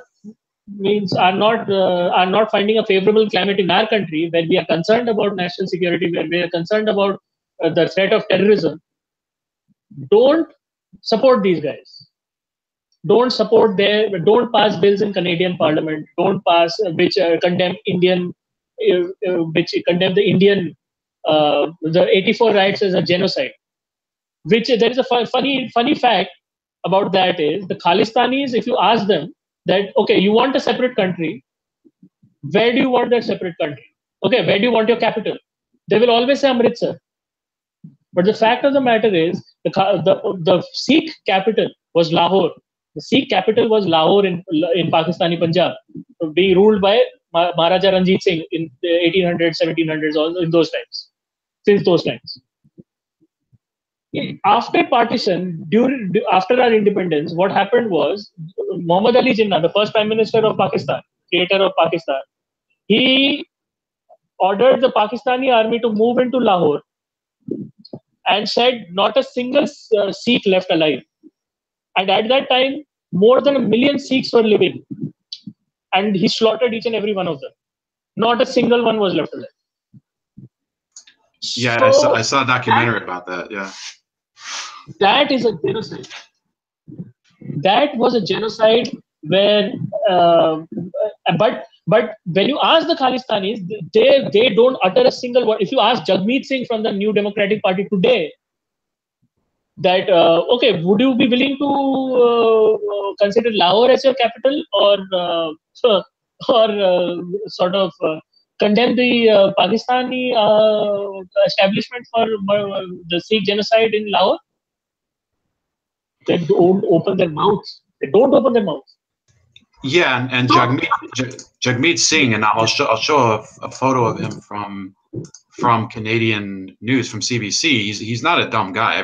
He's actually pretty intelligent. So he's playing dumb, but you know it's true what Arjun is saying, that there's a real issue with selective outrage on the look. I'm not going to say that I have a position on East Punjab being part of India or not, but the fact is that there's an East Punjab that has a Sikh presence, but West Punjab used to have a presence of Sikhs, and they don't anymore. So it's a real issue that some of these Sikh identity people, and Jagmeet Singh, who's the head of the New Democratic Party in Canada, is he came to power in that party, promising to really be the face, I guess, of the new Canada and diversity and conciliatory person. But this is going to haunt him going forward, as he is the leader of that party. Exactly what you're talking about, that he comes from a fragmented country, and if he's going to have to decide whether he believes in a diverse country like Canada that does believe in pluralism, or religious freedom, or if he believes like everything has to be done according to who's the more privileged group or not. Yeah. So he did meet Mr. Trudeau, did meet with I believe a gentleman who was accused of attempted murder over there. So not that, I mean, everybody's done something wrong, but you don't bring that out on the trip. What was that? Did people laugh at that in India, or was it taken very seriously? Were people mad? I mean, it was. it was hilarious. Like, no offense to Canada, we understand that Trudeau did a bad job of representing the Canadians. Canadian people are nice people. Everybody knows that. So see, the thing about that is that Jaspal Atwal, okay, is very much was very much a part of the Khalistani terrorist faction, Babbar Khalsa, very much so. He tried to assassinate a cabinet minister, a union cabinet minister, no less.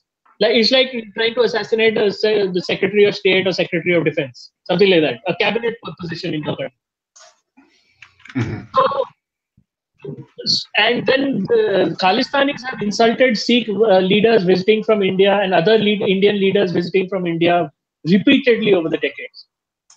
So when Trudeau sort of was told that don't encourage these elements and condemn them, Trudeau refused. His national security advisor refused. He refused to sort of condemn them. He said, no, He outright said no. So what the Indian government did was, this is my reading of it. Okay, like nobody knows for sure, but the fact of the matter is, the Indian media started building up this thing that saying that Trudeau supports extremist elements. That this thing started getting heat. Initially, Trudeau said, "Oh, I will not comment on this," and then Trudeau was asked that, would you like to meet Captain Amrinder Singh, who's the current chief minister of Punjab, who has who had been to Canada prior to some years back, where he was snubbed by the Sikh community, by these Khalistanis. He was not treated well. He was like a bunch of things happened. So he had at that time said, no, we don't want to meet this guy. So then the Indian media just started raising the intensity of this coverage, saying that Trudeau supports is connected to extremist elements. Now, apart from the fact that Modi did not come to meet him at the airport, apart from that, Modi didn't say a word about Trudeau. No comment came from the government. Everybody started talking about, is Trudeau being snubbed? Is Trudeau being snubbed? He said, nobody said a word. So after that, more and more started coming out about Trudeau's alleged links to Khalistani separatists and supporters and Khalistani fronts, where he was photographed in rallies and all that, held by these guys. And the pressure started mounting. Then Trudeau suddenly changed tune and said, no, we support a unified India. To sort of to diametrically opposite positions in the same week. Yeah. Yeah. No, the reverse position he had not made openly. Okay. He had said, we are not interested in meeting Amrinder Singh. Okay, who's the current chief minister of Punjab, and he is noted to be a voice against Khalistani movement. Because and he's Sikh. He's Sikh. He's from the Punjabi royal. He has connections to the Punjabi royal family. He's a decorated army Air Force officer. He's a well-respected figure in Punjab, and a vocal critic of Khalistani movement. So anyway, so what happened was, Trudeau said, okay, we support a unified, and when the pressure got increased a little bit more, he said, okay, fine, I'll meet Captain Amrinder Singh, which was not on the cards. And he went with Harjit Sajjan, his defense minister, the Canadian defense minister, Harjit Sajjan. Now, Harjit Sajjan is an interesting character because his dad, Harjit Sajjan's dad, though Harjit Sajjan himself is not a part of the World Sikh organization, his dad was the former president of that organization. And the World Sikh organization is a well-known front, in fact, a well-known global front for the Khalistani movement. Harjit Sajjan's dad was the president of the World Sikh. Now, Captain Amrinder Singh met Trudeau, and Trudeau brought Harjit Sajjan, and Captain Amrinder gave him a list of about 10-12 names, saying these are currently active Khalistani wanted terrorists who are currently residing in Canada. We want them. So Trudeau gave the usual jargon, saying, okay, fine, we'll look into it, we'll investigate this, that, blah, blah, blah. We support unified India. We don't support any secessionist movement. Is that? He said it in a very offhand, flippant way. Yeah. In an offhand. So after this, when the Indian government saw, okay, this guy is not learning, what happened was the news media got a call from somewhere saying that there is this guy who's attending Trudeau's function, who's a convicted Khalistani terrorist. Now, where the media got this from, nobody knows. Okay. So this is my reading of it. Like how the media just doesn't pick up something like this randomly. That Jaspal Atwal is like one attendee at his function. The media is not looking at it that closely. Somebody has to tell the media that okay, yeah, that's that guy who's a convicted terrorist. So and the media just blew up. It just exploded all over the world. It exploded that a convicted terrorist is attending Trudeau's function, and he got an invite from diplomatic sort of that official diplomatic paper with the Canadian seal, coat of arms, everything on it, with the Prime Minister's name, the commissioner's, the High Commissioner's name, everything, like the works, basically. Huh. So, so that Trudeau had to come out and say, "Oh, sorry. We don't support extremist terror. Okay, this is an unfortunate thing that shouldn't have happened. Shouldn't have happened. How does it happen? If a guy says, I want to invite this guy, the Royal Canadian Mounted Police the RCMP would investigate, would vet that name. CSIS, Canadian Intelligence would vet that name. Bunch of other intelligence agencies would vet that name. And after that, it would come to the Prime Minister's office and somebody in the Prime Minister's office would sign off on it. So a bunch of people sign off on that invitation and then that guy gets invited. And it is a well-known fact that Atwal is a close friend of Trudeau and they're on first name basis. Okay, and Atwal was the executive head of the head of the executive council in in one place. Where was it? I think it was Vancouver or something. Vancouver, something like that. So the bunch of things like this happened, and then what ended up happening was, this is sort of behind the scenes, like things that I've heard, that Modi told, after this, what happened was Modi told Justin Trudeau that if you do not condemn terror and if you do not sign a memorandum of understanding denouncing Khalistan and Islamic terrorism, that religious fundamentalism, and any secessionist movement, if you do not denounce this, I won't need you. Modi is telling Trudeau that if you do not sign this, and he got a bunch of things signed by Trudeau in advance before meeting him on the Friday. He met Trudeau on a Friday, and this Khalistan thing happened on a Wednesday. This Atwal thing. So would you say that Trudeau's visit was so counterproductive that it might as well have never happened, given all of this? Well, he set back India-Canada relations by at least 10 years. but all the good work that was done by Harper just got washed away in a week, in an instant got washed away. Like, yeah, I would say, just observing India from the outside, and I could be wrong.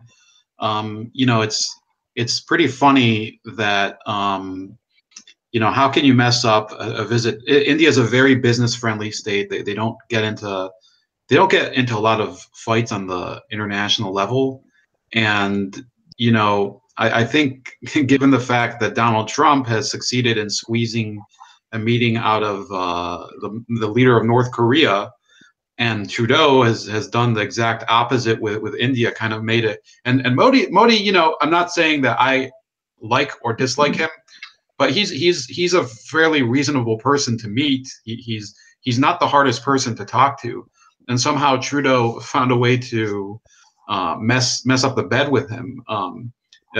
I'd say it was pretty funny observing from here, but for Canada, they do have major trade issues to resolve around the world with India and China, and what's that?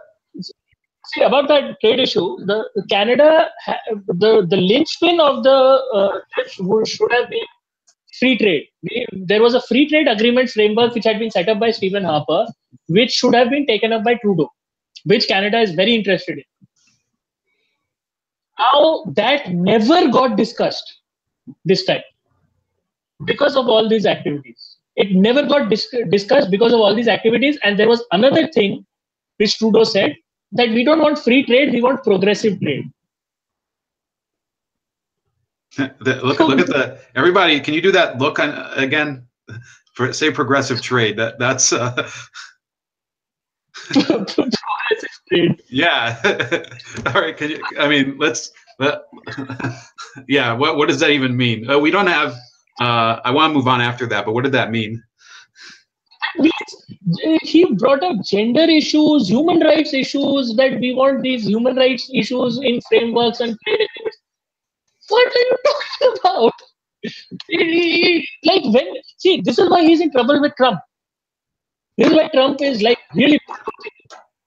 This is why China bulldozed him, because he talked about non-essential issues within trade frameworks, which is which even the European Union, as leftist as they are, even they don't do that. So okay, let's not focus just on Trudeau. There was also, our former Obama visited India. I think it was last year.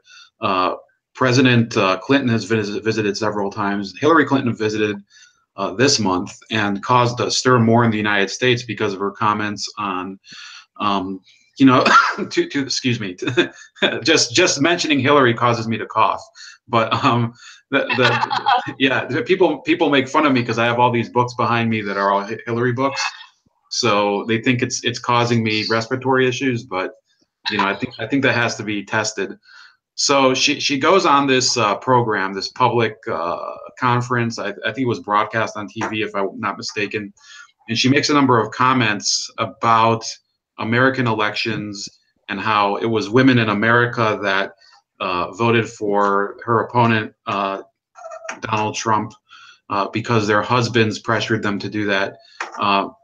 So here in America was kind of viewed as kind of condescending towards the public, whoever they were. How did Indians react to that comment and to Clinton's visit in general? Do they have a positive impression of Hillary Clinton, or is she in kind of choppy waters there? Hillary's trip more or less went unnoticed because Indians don't really get along with Hillary or Bill Clinton for that matter. Bill Clinton imposed sanctions on us for doing nuclear testing. And Hillary Clinton is known to be a power broker, has many deals with Pakistan, which India has objected to many times. She has not addressed those concerns. Bunch of things. So Hillary Clinton, who gets like anonymous donations in like in the Clinton Foundation from Pakistan. Like there are things like that. So we don't. And to put it into perspective, she sort of appeared on an English news channel, which is one of the lowest rated English news channels. Let me just put it that way. I'm getting a book out, so you can keep going. Yeah. So it's like one of the older, like lowest rated English news channels. It gets something like 200,000 viewers a week. Yeah. So it gets about 200,000 viewers a week. That news channel she appeared on. So yeah, she didn't make a huge splash. There was like this one random picture of her falling down the stairs, but apart from that, I don't think like most newspapers. I don't even think mentioned the fact that she was visiting. Right. So when she made that statement about that most of like 2/3 of her voters were from the affluent parts of the country, the prosperous parts of the country, and Trump's most of his voters were from the backward parts of the country. First of all, Trump would have been delighted when she made that remark. Okay, he would have been like like laughing. He would have been laughing and rolling on the floor laughing, because that's like 10 years worth of birthday presents for him. That statement, it's like a political gift. Basically, it's like when she called Trump quote as deplorables. It was like that. Right, and I think one of the reasons that Hillary Clinton talks like this overseas is because nowadays, when she, first of all, you know, I don't think it's a secret. I don't. You haven't followed my channel for a while, but I have the Hillary and Bill Clinton Presidential Penitentiary Library. That's what I call it. And yeah. I'm not kidding. All that, and I've done book reviews, and I've talked to one author. I hope to get more. I'm not going to get Hillary Clinton to come on, but you know, I've read through her books, and she's very, she talks a lot about her comfortability with comfortable presence with people who are average, you know, the average Joe or whatever. But you know, nowadays, when she goes to a book signing here, it's very well arranged. I think the people to some degree are screened that could get to talk to her. Sanitized. What's that? It's a bit sanitized. Yes, and it used to be Hillary Clinton. What's this? Alex Davis keeps putting something in the chat. He says, "Go to India. It's one of the most beautiful places on earth. Also, Pakistan and Kashmiri regions are really stunning. Don't mention you're Jewish, though." Okay, I guess I don't intend to go travel. With all due respect, I'm not really a big traveler, so I don't know about India, but. Old ones, home away from home for the Jews. The Israelites who got lost in the desert, many of them made their way back to India. Yeah. Descendants of in India. I actually have a friend who lived. I think his family lived in both. They were kicked out of Pakistan, and then they ended up living in India. So you know, it's but it was India back then before it was Pakistan. But let me read you a passage from her book from 2001, Living History, where she says, "Word of my visit had spread through the villages of Gujarat, and nearly 1,000 women flocked to the meeting, some of them walking 9 or 10 hours along hot, dusty paths through the countryside. Tears filled my eyes when I saw them waiting for me under a large tent, fanning themselves in their sapphire, emerald, and ruby-colored saris. They looked like an undulating human rainbow. They were Muslim and Hindu, including untouchables, the lowest Hindu caste. There were kite makers, scrap pickers, and vegetable vendors, and Chelsea sat down among them, you know, Chelsea being her daughter. So she makes it sound like the working or the I guess the peasantry of India were you know, they really, really loved her. Do you think that that's an accurate picture? Do you think it's kind of she's embellishing the story? She's embellishing the story. Come on. Gujarat, the kind of people she's talking about wouldn't have ever heard of her. Like, who's Hillary Clinton? Like, how would they know? How would a common vegetable vendor or a street hawker know about like from the like wilderness of Gujarat know about Hillary Clinton? Well, I think some people might come to something like that out of curiosity, but you know, with all due respect, and it's hard for me to conjure up any respect for Hillary Clinton because I've read so much about her, but I don't know for the life of me what she's ever done for India or for Pakistan. You know, the people of Pakistan and for Bangladesh and for those countries. By the way, her description of the visit to Pakistan, if you read this book, she mentions Islamic fundamentalism several times. This was in 2001. Nowadays, you can't hear her say a word about it. So back in those days, she mentioned, for example, that the then president of Pakistan kept his wife in complete solitude. She couldn't even socialize with a single person. That's how backward it was. So she was very critical back in the day of Pakistan, and it's, you know, it was very odd to see that. In fact, do you want to? I mean, you can freestyle for a second. I'll look up the phrase I'll look it up if you want. You know, you can keep going about how the visit was, but this might take a second. So the same criticisms of Pakistan have dried up probably because now this is. We're having trouble hearing you though. Is there a way you can? I think, are you using a Bluetooth headphone? Or, Yeah, I think you keep fading in and out. That's kind of been happening. Yeah, you can hear me now. It's a little better, yeah. Yeah.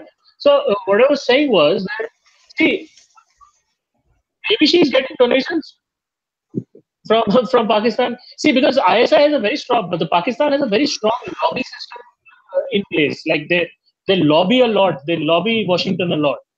Like for a bunch of things. Like whether it is against India, whether it is a whole bunch of things. They keep lobbying. So if Hillary through her foundation, which is known to be a power broker, if her husband is known to be a power broker, she is known to be a power broker. I found the passage. If you wanna listen, you'll find this very humorous given Hillary Clinton today. So it says, when the sun rose over the Margalla Hills, I saw Islamabad for the first time. A planned city of wide avenues rimmed by low green mountains, it is a showcase of mid-century modern architecture and reforestation projects typical of many of the capital cities that sprang up after national independence. Built on neutral soil with good intentions and foreign aid. It's already kicking in. At first, I didn't feel I was in South Asia at all, but that notion evaporated as I made a courtesy call on Begum Nasrin Lighari, the wife of Pakistan's President Farooq Ahmad Khan Lighari, an elegantly dressed woman. Mrs. Lighari spoke excellent English with a lilting British accent. She lived in conditions of strict isolation known as porda. Am I saying that right? Do you know about that? Porda. Okay, so never seen by men outside her immediate family. She had to be fully veiled on the rare occasions she left her house. She did not attend her husband's inauguration, but watched the ceremony on television. Oh man. When she invited me to her living quarters on the second floor of the presidential residence, I could be accompanied only by female aides and Secret Service agents. Mrs. Lighari peppered me with questions about America. I was equally curious about her life and asked her whether she wanted change for the next generation of women in her family. I learned that her recently married daughter was on the guest list of a large dinner I was attending the next night in Lahore. I asked Mrs. Lighari about the contradiction. That is her husband's choice, she said. She's no longer of our home, so she does whatever she chooses. She accepted her daughter's status and mobility because her son-in-law had chosen them on her behalf. The wife of Mrs. Lighari's son, however, lived with her in Porda because her son chose the traditional path of his father. The contradictions within Pakistan became still more apparent at my next event, a luncheon hosted in my honor by President Benazir Bhutto and attended by several dozen accomplished women in Pakistan. It was like being rocketed forward several centuries in time. Among these women were academics and activists, as well as a pilot, a singer, a banker, and a police deputy superintendent. They had their own ambitions and careers, and of course, we were all guests of Pakistan's elected female leader. So then she goes on to talk about, Benazir Bhutto's very, very interesting character, kind of a, there's a lot to talk about with Benazir Bhutto, and we've already gone 2 hours. So then skip to the next page. It says, I wanted to know what would become of the future generation of educated Pakistani women, some of whom Chelsea and I met the next day at the Islamabad College for Girls, Benazir Bhutto's high school. Many of their concerns were familiar to the mother of a curious and enterprising woman. They worried aloud about how they could change their society and where they might fit into it as highly educated women. Quote, you're never going to find the ideal man, said one girl. You have to be a lot more realistic. Her voice would stay with me. She was of a culture where choice in marriage was rarely the woman's. Yet she knew enough of the realities of modern life to contemplate the uncertain options of women everywhere. I continued that conversation about women's choices when I visited Lahore University of Management Science, where women were studying business. The program was supported in part by Pakistani Americans who understood that Pakistan's economy and standard of living would never advance unless women were educated and played an active role. No one could doubt the success of South Asian immigrants in America, where they flourished in business and the professions. So let's fast forward here. She says, before we left Islamabad, Chelsea and I paid a visit of respect to the Saudi-built Faisal Mosque, named for the former Saudi king and one of the largest mosques in the world, with its nearly 300-foot tall minarets. Wow, that's pretty tall. And magnificent canopy. This modern mosque was one of more than 1,500 built by the Saudi government and private citizens. We're building on 6 continents. We removed our shoes and padded around the vast prayer halls and courtyards designed to accommodate up to 100,000 believers. Chelsea, who had been studying Islamic history and culture in her school, asked our guide well-informed questions. Like the Judeo-Christian Bible, the Quran is open to different interpretations, most of which promote peaceful coexistence with people of other religions. Some, like Wahhabism, do not. So, Wahhabism is an ultra-conservative Saudi brand of Islam that is gaining adherents around the world. While I deeply respect the basic tenets of Islam, Wahhabism troubles me because, so this is her talking about Pakistan, troubles me because it is a fast-spreading form of Islamic fundamentalism that excludes women from full participation in their societies, promotes religious intolerance, and in its most extreme version, as we learned with Osama bin Laden, advocates terror and violence. So, that's it. But She blamed Wahhabism on Osama bin Laden and not the actual problem. This is called the bait and switch kind of thing. Now, this is a sleight of hand technique which these guys use. The actual problem in the Middle East is from Saudi Arabia and Pakistan and not Iran. For the US, I'm talking about, and for the rest of the world. Mm-hmm. Saudi Arabia and Pakistan are the biggest problems. Pakistan is the biggest, Saudi Arabia the second in that list. Because Wahhabism and Salafism, the ideologies which are the foundation for ISIS. And Deobandi Islam too. Deobandi is from India. That's from India.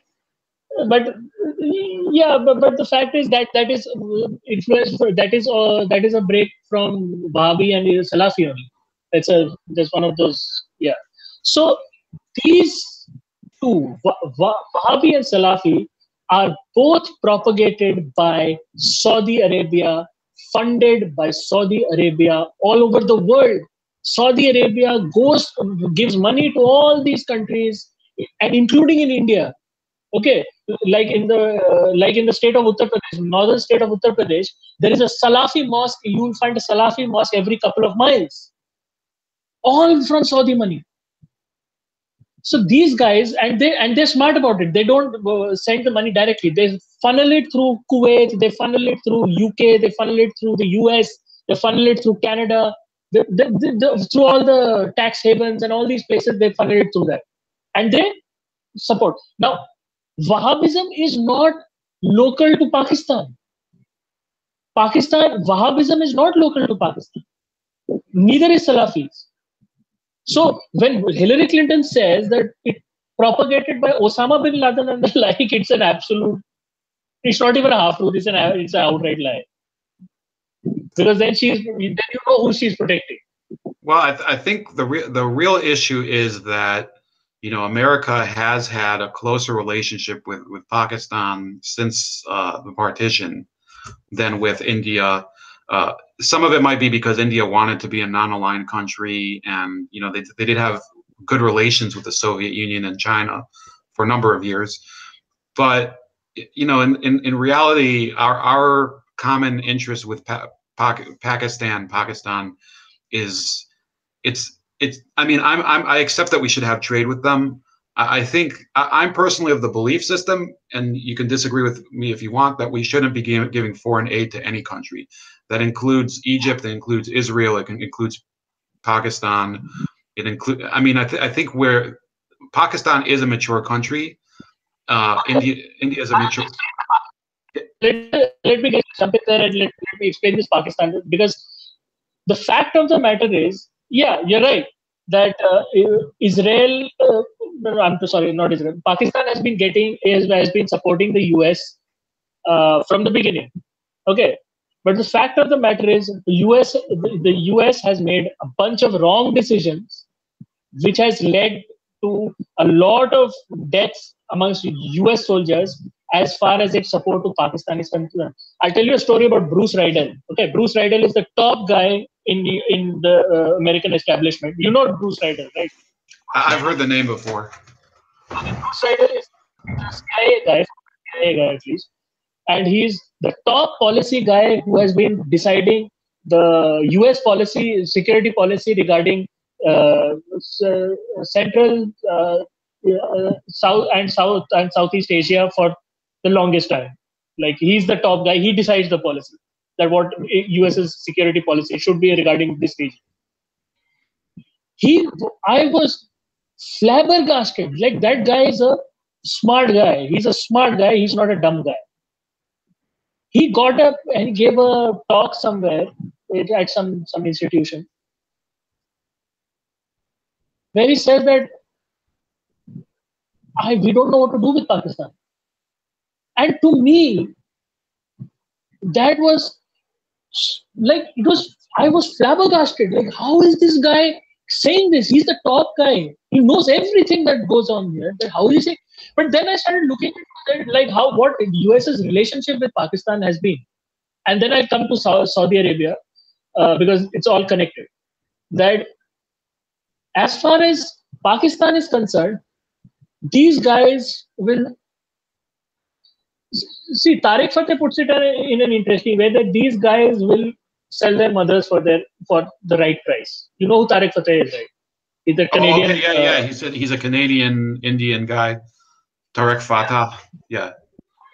He's from Pakistan. He's a Pakistani Canadian. And he is a far left person too. So we're not talking about some far left person, but his scholarship on Islam and Pakistan and all these geopolitical issues concerning the region are beyond reproach. Like it's worth following that guy. Mm-hmm. Just for his knowledge on Islam and geopolitics of Pakistan and the Middle East. Just for that. Because he has this amazing insight into that world, which I don't see anywhere else. So anyway, so the fact of the matter is that Pakistan has been fooling the US for a long time. Okay, they have been into proliferation. One of the top scientists went to one of those European European, was it Austrian? I don't remember. One of those European countries. And A.Q. Khan, he just stole all their nuclear technology. Like he just photographed and recorded all their technology and stole documents and just siphoned it to Pakistan and gave them their nuclear program, their military nuclear program. And it is amazing that the Europeans didn't see this coming. And as far as US, and especially during this war on terror, Pakistani soldiers, not proxies, soldiers have killed US soldiers. Pakistani soldiers have killed US soldiers. And it is, and when we ask them, why are you giving aid to these guys, to Pakistan? They say that if we don't give aid to these guys, this country will just disintegrate, and who will the nukes go to? Immediately, the nukes will fall into terrorist hands. So US has just sort of fallen into this quicksand kind of relationship with this situation with Pakistan, and it is just drowning. And so many soldiers, US soldiers, have died. And other coalition partner soldiers have died because of these guys. These guys are taking your money, and these guys are turning around and giving the location of US facilities and soldiers to the terrorists and saying, here are the US soldiers, go attack them. This is what Pakistan is doing. And I'm not even simplifying. Yeah, I would say like what you're talking about, and I've said before that I've disagreed heavily, had huge arguments with Israel supporters where I say, the foreign aid is not a good thing. It's a bad thing. And it's regardless of, people say, oh, there's a worldwide conspiracy, Zionism, whatever. Well, nobody talks about a worldwide Pakistan conspiracy, and they're involved in very serious terrorism and across borders, not just in India, but in other countries. I believe even in to some degree in China and in Central Asia, the former Soviet Union. And we're not criticizing Pakistan because we hate or I don't know about you, but I'm not criticizing Pakistan because I hate it as a country. I'm just saying that foreign aid, when you give it to other countries, you create almost an industry for, continuing these conflicts. And what's that? Obviously. Yeah. Yes. It's the same issue with Turkey, by the way. It's very, and I don't hate Turkey. I don't hate Egypt. I love most of the people I know from Egypt are fantastic people. But the foreign aid to Egypt, I think to some degree you can understand it. But look, ultimately, I believe that if we reduce interventionism around the world, if we can negotiate with Russia to reduce that type of relationship and probably hedge in China, which we didn't get to cover today because we're winding down, but maybe next time we can talk a little about India and China. We can create a world that's a lot more where people just mind their business more, and there's less wars. There's not going to be world peace, but there will be less wars. So let's wind down. I'll give you the last word. What would you say going forward? Is India going to be acknowledged fully as a world power the way China is? Or is it kind of always going to be looked at as an ex-colonial possession? What do you think? See, that's an interesting question that you put. See, in closing, I would like to say that India has world ambitions. It is already militarily speaking, it is one of the big four armies of the world. With US, Russia, China, and India, they are the big four armies. So, defense-wise, we are one of the top nations. Intelligence-wise, we are one of the top nations. But economically, we are an emerging economic superpower, and we are projected to become the largest country by GDP by 2048, which is another 30 years. And then in 60 years, largest country by GDP by far, without a distant second would be China. So at the rate we go growing, these are UN projections. And with that kind of prosperity, obviously global position is concerned. But I would say that the term superpower is misplaced because that belongs in the 20th century. The superpower is a hegemonic, dominant term, which is discriminatory. It's a little discriminatory for countries who are not superpowers. Let's just put it that way. So, and it has not served any country who has been labeled as a superpower well, means in terms of global approval, like how people view them over the world. So even as we speak, even US is working to change its image from being a superpower, just like India is. Like India had our current Prime Minister Narendra Modi, he came up with this term called "We will be a leading nation." So all countries across the world are moving away from this notion of superpower as such and moving towards leading nation. So in terms of that, yes, we will be a leading nation. That is at the moment it is a given that we will be a leading nation, and it's not that we are looking to be sort of we are like the biggest bully in the playground. It is, see, India has never been like that. It is not our culture. Our culture is we take nations along. We have allies. So, and now Trump of all people is realizing has realized, and it's a very interesting thing how Trump has come to this conclusion, and we'll talk about it some other time maybe. But Trump has realized that India is one of the strongest allies it has, and is making vast overtures towards India to get this alliance moving forward. So yeah, so it's a bright future for anybody who's like on the trajectory of growth. We are willing to take people along. We are not interested in conflicts. We are not interested in hegemony. We are not interested in rivalries. We are not interested. It's not in our interest. We are not like that. We could care less about these things. It's a waste of time and energy, at least in our viewpoint.